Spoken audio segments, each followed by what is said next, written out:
সব সরকার আসে যায়, কিন্তু আমাদের প্রবাসীর জন্য কেউ কিছু বলে না। তারেক রহমান ইনশাল্লাহ প্রবাসী ছিল, উনি যখন এখন প্রধানমন্ত্রী হয়েছে উনি প্রবাসীকে সুখ দুঃখের কথা বলবো। আমরা প্রবাসীতে চাওয়া পাবার তেমন কিছু নেই। একটা আছে, আমাদের দেশের এখন কোনো লাশ মারা গেলে আমরা বিভিন্ন জায়গাতে চান্দা উড়াই লাশটা ফাড়াইতে হয়। আসল লজ্জার বিষয় 100 টাকা 200 টাকা নিয়ে আমরা চান্দা উড়াই লাশটা দেশে ফাড়াইতে হয়। আমি মনে করি যে সরকারের খরচে লাশটা দিন দেশে যা। দীর্ঘ 17 বছর পর বাংলাদেশে গণতন্ত্রের বিজয় হয়েছে জনাব তারেক রহমানের হাত ধরে। আমি চাই কোনো অপশক্তি যেন এই বিজয়কে কোনো ব্যাহত করতে না পারে।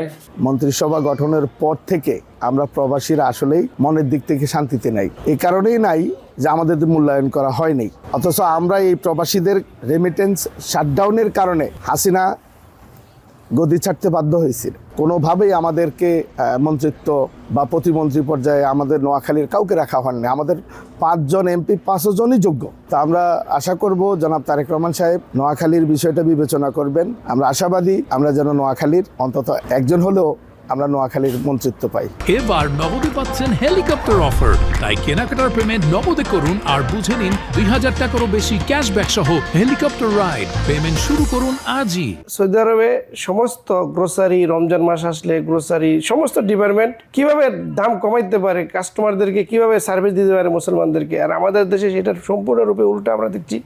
রমজান মাস আসলে কোন জিনিস সিন্ডিকেট করে কখন কমানো যায়, বাড়ানো যায় আর কি। তো সেইটা থেকে আমাদের বেরিয়ে আসতে হবে। আমরা মুসলমান, আমরা জাতি হিসাবে আমরা ধর্মভীরু লোক, বাংলাদেশে অনেক মুসলমান।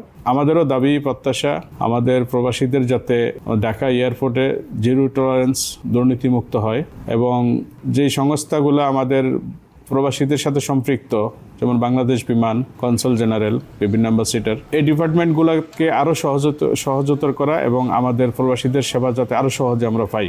অন্যান্য উন্নতশীল দেশের যে সেবা পাই, আমরাও আশা করি বাংলাদেশ বর্তমান যে নতুন সরকার আসছেন, আমাদের নতুন প্রধানমন্ত্রী জনাব তারেক রহমান সাহেব, উনি সুদৃষ্টি রাখবেন।